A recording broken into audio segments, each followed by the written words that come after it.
My friends, tonight we're playing with this Panzer II from Tamiya. But why am I making a video about a finished model that looks perfectly okay? Well, actually it's not okay, it's damaged and that's unacceptable. Of course there's an extended lore to this anime and it goes something like this. It's a model which I finished when I was 17 or 18, but it was built by a good friend of mine. He sold it to me already painted, I just weathered it. Sometime later along the way the track was torn off, most likely when I was bringing it home from a model show, and it's been sitting in a box ever since.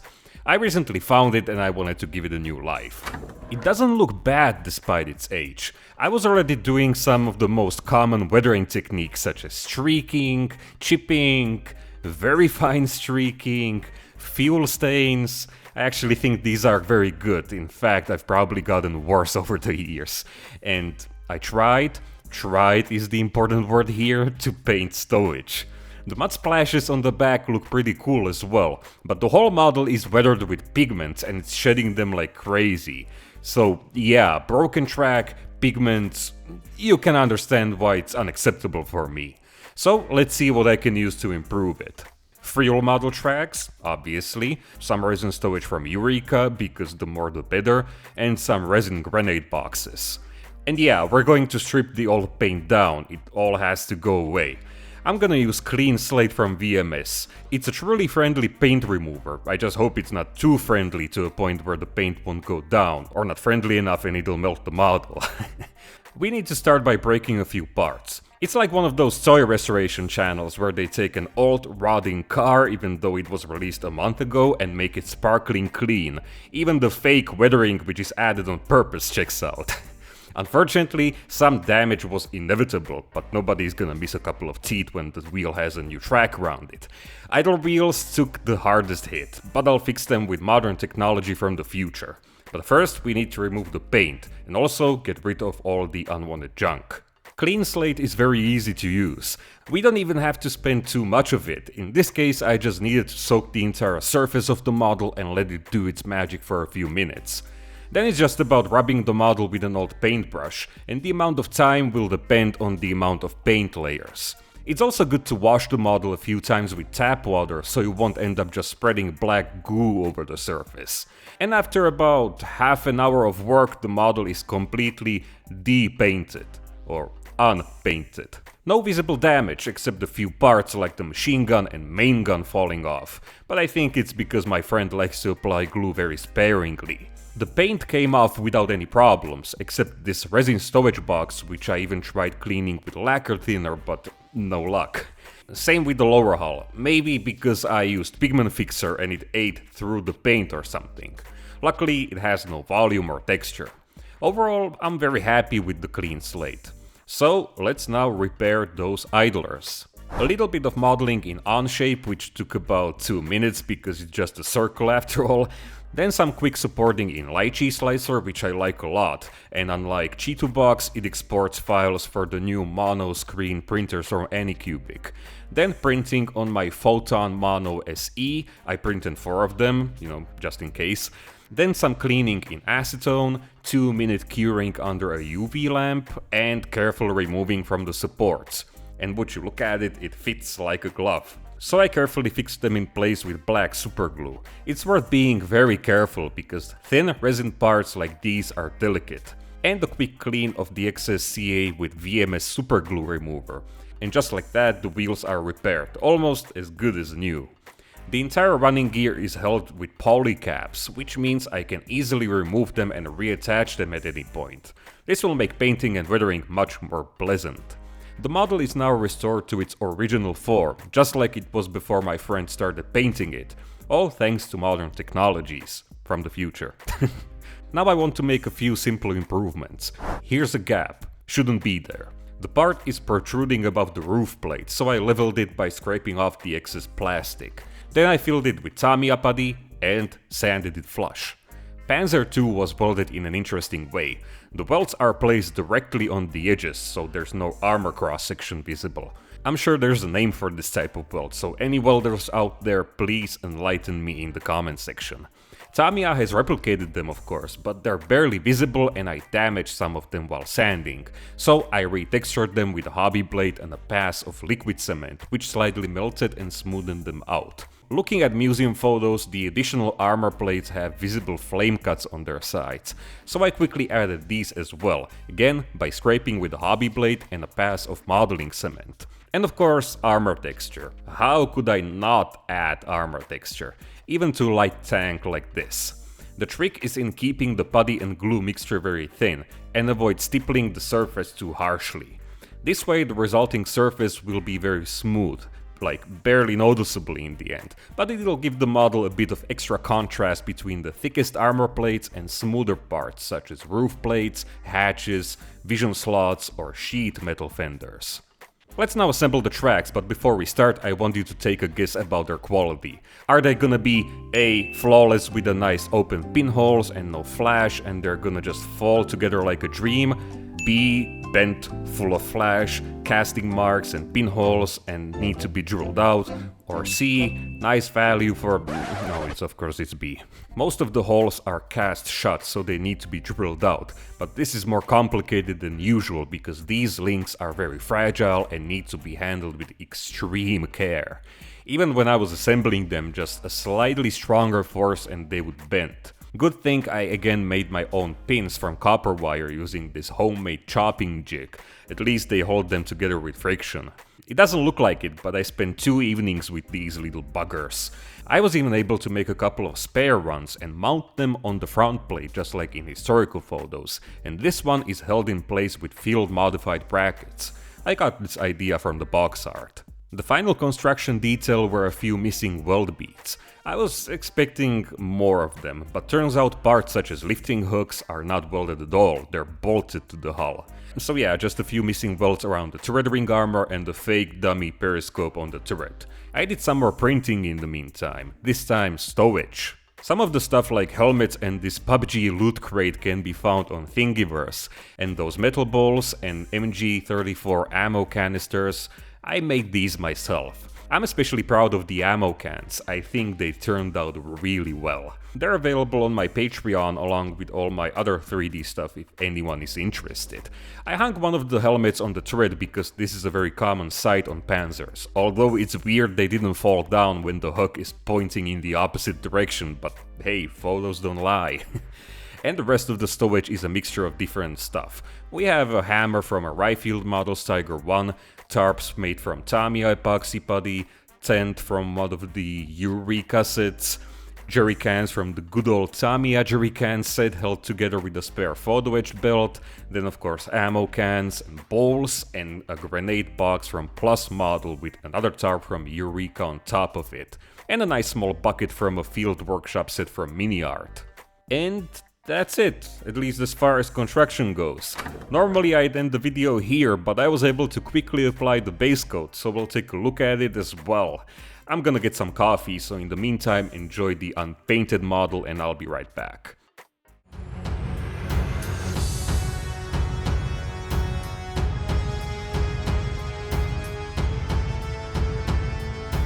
Okay, I'm back. So I had to disassemble the model again and wash it with soapy water.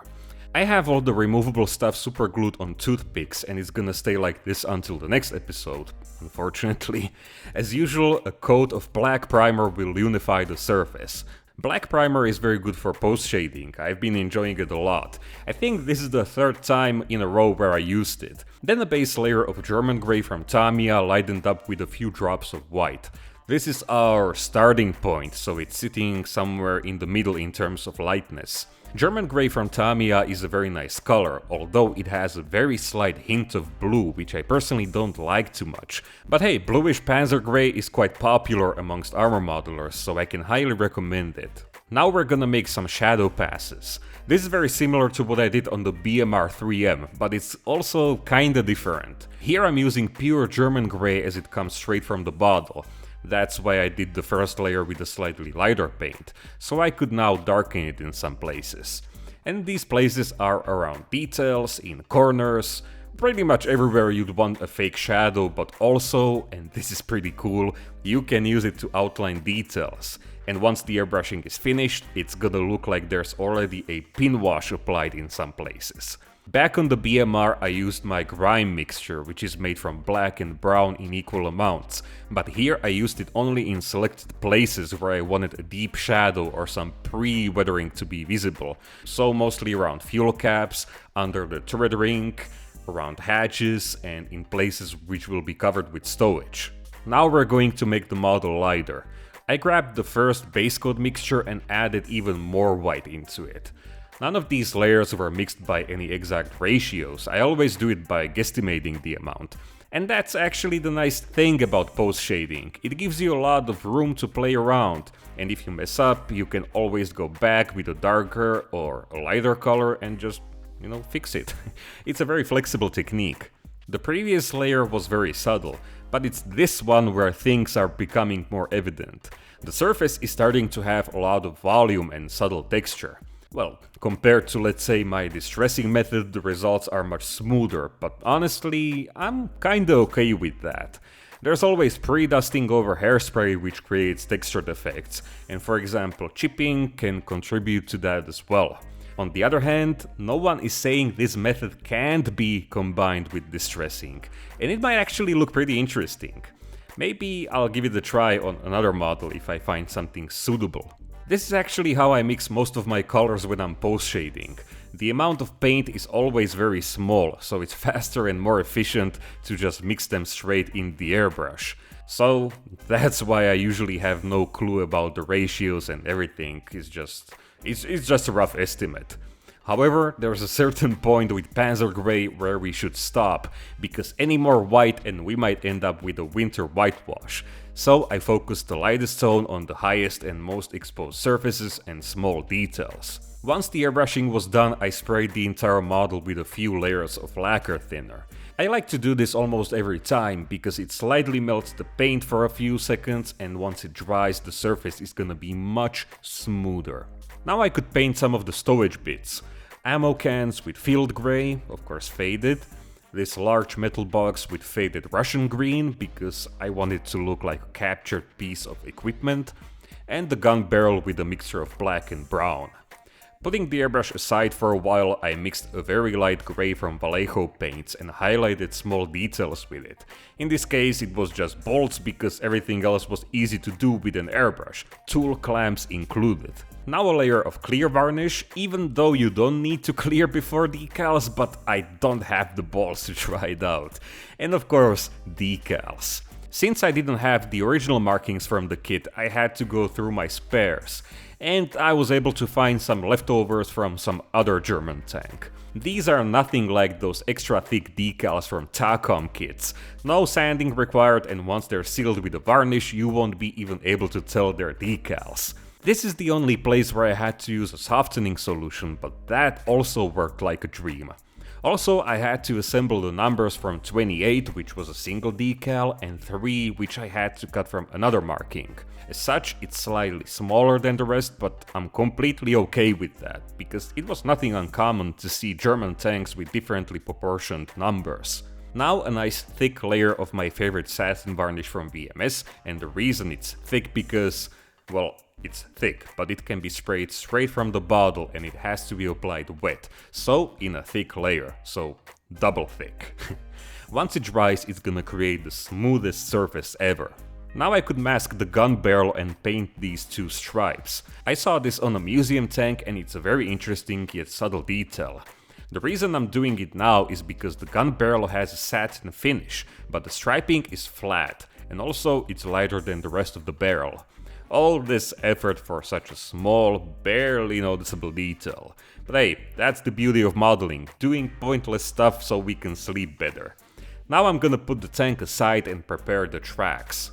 Once again, I used Black Track Pro from VMS, and as usual, I didn't follow their official instructions. I only needed a small amount of the solution, and after rubbing them with an old toothbrush for about 10 minutes, they turned completely dark. Then I rinsed them in tap water and left them to dry. The reason why I like not following their instructions is this earth-colored residue, which shouldn't be there if you do it properly. However, I like it a lot. The tracks look like they're rusty and also covered in dried mud at the same time, and I think that's a really nifty side effect. It's gonna save me a lot of time if I decide to make the model dusty without any thick layers of mud. However, I had to spray the spare track in a dark grey color because the other one is glued to the model and painted as well. So when I start creating their rusty appearance, I want them to have the same dark grey base coat. The remaining stowage was painted as well, like I already shown you. Jerry cans in Panzer grey, the grenade box in a tan color, which is gonna serve as a base coat for natural wood surface, bucket in green, balls in white, and so on. I'm gonna paint all the tarps with a paintbrush, so I didn't even bother with them at this point. So that's gonna be it for this week. I've got everything painted up and ready for some delicate brush painting. That's however gonna have to wait for another video because I don't have any more time this week. I'll be doing some chipping effects, detail painting, textured pre-dusting of course, some acrylic dried mud effects probably, and who knows what else. It'll depend on how fast I'll be able to work. I still don't know what setting I'm gonna put this model in. Something like, I don't know, summer of 1942 on the Eastern Front, or maybe spring or autumn. I don't know, but I'll make a vignette for it. In fact, I think it's finally gonna be a diorama because I bought some German soldiers for this purpose. Yeah, we'll see how it goes because I have no ideas for that either. So I hope you enjoyed this little restoration project and I hope you'll drop by the next week to see how I'm gonna do all the weathering and other cool things. And if you're new here, then make sure to subscribe so you won't miss it. I'm curious to hear what you think about this project, and I'm already expecting all the "it looked better before" comments. Just for laughs and giggles, of course. Anyway, thank you for watching my friends, thank you to my amazing patrons aka the official sponsors of this channel. If you like what you saw, then leave me a like, dislike if you didn't like it, in which case it probably did look better before, and if you want some more content from me, then you'll find it all on Patreon. There's hundreds of posts like almost daily photo updates from all my projects, 1 week early ad-free videos, DMs so we can get in touch, these super nice studio photos which you can download in full resolution, and recently I started uploading some random weathering references which I sometimes take on my hikes. So even if it's not really armor related stuff, you know, it's still something we can use as inspiration when weathering our models or painting scenic bases. And also those digital models which I made like I already mentioned, these are also there. Anyway, that's all I have for you this week, my friends. I hope I'll see you again the next Friday, and until then stay safe, have fun, and take care. Cheers!